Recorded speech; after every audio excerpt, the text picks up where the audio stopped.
meat from Houston, Texas. And so I'm like, okay, and we're beef producers. And we're producing it in our own backyards. Let's eat Montana beef. Right? Huge problems to go from commodity beef product in the school system to a Montana-grown beef product. Both rules and regulations, from the slaughter plants to who's going to deliver it, and so lots and lots of problem solving took place. But it is now processed by Bear Paw Meat and delivered by Bear Paw Meat to our door in order to solve some of these logistic problems, because we're a long ways from any distributor, and distributors don't want to come to tiny schools in eastern Montana. Right, so we've had to do a lot of problem solving over the years. One example is, like, we could grow beets like crazy, and the cook was like, I'm not working with them. And I'm like, what? We've got buckets and buckets of beets. And she was like, well, the kids won't eat them. And I'm like,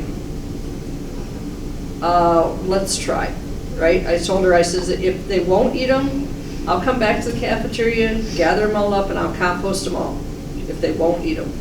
If I had to convince her to cook them, she cooked them. And that afternoon, I usually swing by the cafeteria to see how their day went, to be a supporting person, you know. And she was come at me, and she's like, Patty, I gotta admit, I gotta apologize. I says, about what? And she says, they ate the beets. And I'm like, Joyce, I knew they were gonna eat the beets. They grew the beets. They washed the beets. They delivered the beets. They're gonna eat the beets. And so anything those kids touch and work on and grow, it's going to increase the amount that they're going to consume. The best thing that we did for success, I think, is asking the kids for surveys on how they liked the meal or the harvest of the month, whichever it was. But we've moved to real meals now and not just the harvest of the month, because like the harvest of the month, we're incorporated into the menu. So like they might have beef 3 times in a month, and so we just let them know that this is the beef month or whatever. So we're not doing an individual taste test, but when we have the beef, then she'll have a survey for them to say what they liked about it or whatever, you know. And they also get to pick out when we serve a new meal, like we had chicken fried steak the other day, which is a brand new product. And so when she puts something new on the menu, something's got to come off the menu, right? And so I asked her, I says, why don't you survey the kids to find out, let them rank them top to bottom, their favorite dishes. And then they know what the bottom one is, because that bottom one, we're throwing it into the containers for food waste. We want them to eat it. So if we take that bottom one off and replace it with something they really like, then that's a win-win. And so the kids get to vote on those meals, and so they were confused if chicken fried steak was beef or chicken, but after a little education, they know it's beef. And they still ask why, but that's okay. They ate it and they liked it. So then it moved up the ladder in the surveying ranks. And so eventually, if you do it long enough and you keep surveying, you'll get meals that the kids really like and they'll eat them. Yeah. Jay, I was wondering if you could talk a little bit more as a food service director, how you kind of go about introducing new foods, thinking about foods that might end up being wasted. If you could just talk a little bit more about that. I think just introducing new foods into the menu is basically keeping an open mind and also seeing what's available locally. I've definitely had farmers contact me with an abundance of a certain crop or something, and you know they're offering such a good price or sometimes free that you just put it in there, you know, whether it's cucumbers and you're turning it into a cucumber salad, or just keeping an open mind, trying new things, trying to keep up on trends. The surveys work really well, asking kids what their favorite meals are. Cooking classes, I'm lucky now to have Whitney doing a lot of cooking classes, and so she's introducing, you know, kales and, you know, things that if they saw on the menu, they probably wouldn't eat.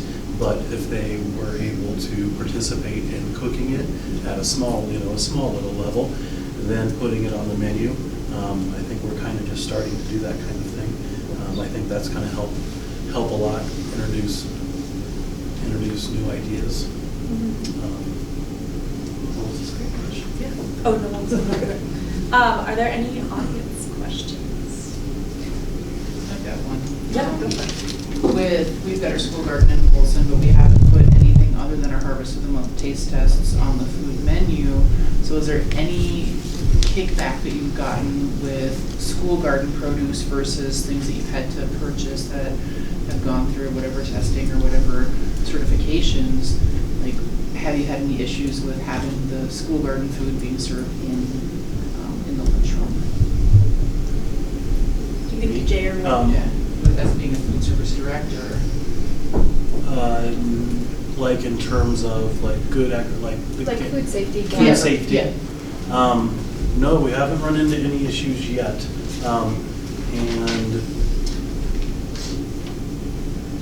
I mean, there's guidelines to follow. That when I would go, I'd initially visit farmers, you would go through a checklist, and you were checking where their wastewater is going and where the animals are located, preferably below, at a lower point than the vegetables. But no, from school gardens, not yet. We are doing more of it, in school, on school grounds now. So we're in the process of developing our own policies, but haven't had any issues yet. When I first started in Big Fork and Cayuse Prairie, we called our sanitarian because it can vary, and our sanitarian did not care. It's like, sure, go ahead, do that. So it can be worth checking in on that.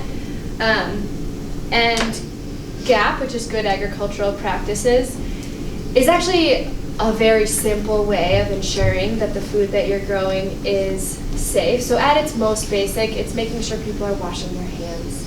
It's making sure that there are bathroom facilities so that people are not going near the garden. It's making sure that, things are rinsed with water that's potable. It can be very simple. And so, like, when Jay is working with a farmer, and Jay has relationships with most of the farmers that he purchases from, but at some point he'll make sure that they hit these criteria, which is the same that any distributor, where you're getting food from, all those farms have to go through those same processes. But what's nice about local food is you can see it. You can go to the farm, you can see your own garden, and you can know what's going on there. So from a traceability standpoint, it's actually safer to get food from a school garden because you can know exactly who touched that food the whole time. You can know exactly what went into that garden and when it went in, so especially for manure or other things. So we've had good success with having garden produce in the cafeteria. One limiting factor can be quantity. A lot of our schools are serving so much food to so many kids that maybe you can't grow all this spinach, but it can be so effective for kids. Like, we harvested these cherry tomatoes, and so, it's a portion of the cherry tomatoes we served that day, but it can be so effective for kids actually taking a cherry tomato or actually taking that salad. So we haven't had any trouble with it, and I've done that. Kalispell does it, or has done it. Big Fork, Summers, Cayuse Prairie. So you can definitely do it. It's worth making sure that your food service director and food service staff are on board, and making sure, hands are washed and some of that basic stuff. Because you guys do it just right from harvest directly into the kitchen, which is amazing. Yeah, well, we worked with the sanitarian in the beginning to know the rules and regulations and have the kids know if that's the case. I think there was a couple other, Jay, a question for you.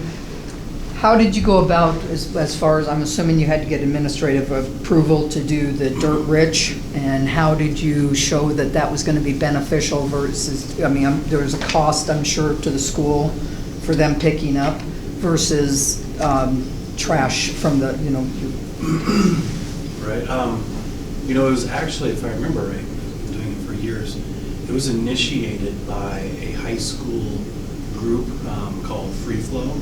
In our high school, it's kind of an environmental organization that does things. It was kind of initiated by them, and so one of their advisors went and asked if we would be on board and participate in it, but they actually got the approval. And at the beginning, I had extra money, because we weren't sure how much it was going to cost, and so I said, well, I think I have enough money to fund it for 6 months. Just from the food service budget. Just Right. from the food service budget, right? And then after they saw that it was really minimal, kind of the district just absorbs it now. I mean, I'm not sure what the bill is. I don't even see the bill anymore, but I don't think it's $40 a month. It's not very much. If Alyssa was here, she Oh, would. yeah, she Yeah, straight away. So it was just something that evolved, and like all good projects, hopefully, they get taken over by other people, and then it just happens. That's it. So. Yeah, and I know in Big Fork we made that initial inquiry, and Alyssa was willing to come down and talk to the administration and, talk costs and things like that. And I know at first it's a little bit further, so it may cost a little bit more than Whitefish just because she had to travel further. But like you're saying, if you can get, even if Big Fork and Swan both were doing it, or some other businesses in Big Fork are doing it, it's worth their effort to come down and pick it up. When I did hear, they were just talking to a couple businesses and individuals in Big Fork, and if there are enough people who want to be part of it, they can totally make it worth it, so. Yeah, I spoke with her, so I was just curious though, as far as, Right. because it was student initiated versus Right. you initiating it, and if your administration is open to newfangled ideas such as that, so. Right. I think one financial selling point could be, and I haven't taken it this far, that if you do a food waste project and determine how much food is getting thrown out every day, and taking that away from the garbage bins, then ultimately you can have the garbage truck come fewer times, because you're decreasing that amount in the bin. So there could be an offset. The dump truck, or the garbage truck only has to come twice a week instead of 3, so it could save us 33% of that cost.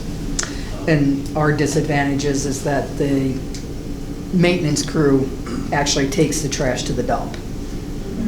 So you could be That's cutting- labor. It's Still still one less labor, thing that yes. maybe one less thing they have to cutting do, their yeah. hours. I mean, Yeah. they could Right. spend their time doing more important things than driving trash to the dump. I don't know. Right. Could be a Thank selling you. point. Yeah. And one way to get around with the ed is we have a wellness committee, right? So that We do. wellness committee is supposed to be meeting, I don't know, they ask me quarterly or something? Yeah, it's on the Supposed school, to. yeah. So Yeah. anyhow, I make sure the admin is on the committee.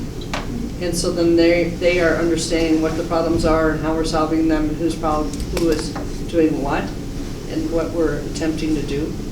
And usually try to get your student council president to be on that committee too. Gives a student voice, so that will swing a pretty good bat for, especially when we move to good food instead of poor food. Are there any other audience questions? I was actually wondering about kind of the sustainability of like the food waste mindfulness, that practices that you kind of did. It sounds like you did something that's more sustainable a little bit. And is that still going on, Joe? In your school, like just that is, so you're still doing that composting, correct? Mhm. And then at KMS, when you noticed it with the 6th graders and you did that project, and did you do that at the beginning of the year, middle year, and? First year we did it in the fall, and then the second year it happened in the spring. Did you see an improvement in food waste and just how students, like, throughout the whole year beyond that competition? Yeah. Does it carry up to 7th and 8th grade? A little bit, and then the share bin that is in the cafeteria for 6th, 7th, and 8th, and we did notice after the project that kids would put more food up in there, and then by the end of the day, more kids knew that there was extra food there to grab, so the hungry kids were able to grab those. When could they grab that food? When? Yeah. Anytime during lunch. So if a kid had an apple and then 5 minutes later after they were done they ate fast, they put the apple in there, and then it was kind of free to anyone. So if a kid noticed the apple up there, another kid could walk up and grab it. Was it only during lunch that they could take yeah. from the sherbet? Do you notice, as you're doing this evaluation, that it's a lot of fruits, like vegetables that are wasted? Or are they eating mainly the meat and the bread? And they're wasting the vegetables and fruits if they don't know where they're harvested from? Or is there any discrepancy in that? Or is it just kind of hodgepodge of like food waste? Some of it depends meal to meal. Like some of what Patty is saying, like there are fruits and vegetables that kids love, and like no question they want to eat. And sometimes we try out something new or something that kids are not familiar with, and so sometimes that is what it is. But I would say it really varies. Sometimes on the quality of what the kids are getting, and it varies. It's not always the vegetable. It's not always the. Well, and our school have the salad bars, which I feel like cuts down on that food waste because kids get to choose what vegetables and fruits they take, and I think that is super valuable. So they're not going to take a bunch of vegetables. They're not going to eat. They might take 3 carrots and they're going to eat the 3 carrots. Yeah, and when the kids harvest the kale, take the kale to the kitchen and ask them to make kale chips, you can guarantee they did not harvest enough kale because it's going to go like wildfire. The elementary eat first and they just wipe it out, where the older kids don't even get to taste it, let alone eat it. That's awesome. So it's just as a matter of what it is and how much they like it. So. The other thing to your question is, I think in school, kids are really used to systems and structure, and so at the beginning of the year, yeah, it takes some time to say like, oh, the goats don't eat your milk carton. That's not what goes in the tub. But then they get it. And so sure, every so often something is in there, but they really get it. It takes a couple of weeks to really make sure that all the education is there, especially with the new kids or the kindergartners, but then the bins are just there, and the kids know how it works. And so they, in that sense, like, do have a pretty good mindfulness about what goes where. Yeah. And we would have our, my 5th grade class, that would be part of one of their science grades. We would learn about the my plates and balance, and then about composting. And then one of their jobs was to prepare a presentation. And they would go down to the kindergarten, 1st grade classes and talk to them about the importance of all of those foods, and then also about how the composting system works. And that was, they were graded by me about their presentation, and then, they helped out later. It was cool. I think that Cecilia brought up a really interesting point about kind of the sustainability of projects, and I know that we had some varying lengths. Like I know Jay's, obviously the composting is something ongoing. Patty's obviously a project that is very much ongoing. I was wondering if each of you could maybe just touch on in our last 5 minutes, very briefly, on the sustainability and kind of, how you went about that and decided whether to do a larger scale, more long-term project versus a small kind of, like what Caitlin did, week-long or shorter-term project. Whoever wants to start. Something I would say is that so often to get local food or farm to school or composting, so often you have a champion in the school system. And so maybe it's a Jay who's the food service director, maybe it's a Patty who is a teacher, or maybe it's a food corps service member who's only there for a year, or maybe it's Michelle who just loves all science and all the connections and being able to have her kids involved in so many. And so while that's really great, because a champion can make things happen and can put in the work and the time, what's not great about that is if you have one champion, sometimes when that champion leaves, the project falls apart. And I've certainly seen that happen. And so it's always really important to try to get, like at Kalispell Middle School, a lot of teachers like the program. And so if one of those teachers leaves, it's still going to happen. It's not dependent on that one person.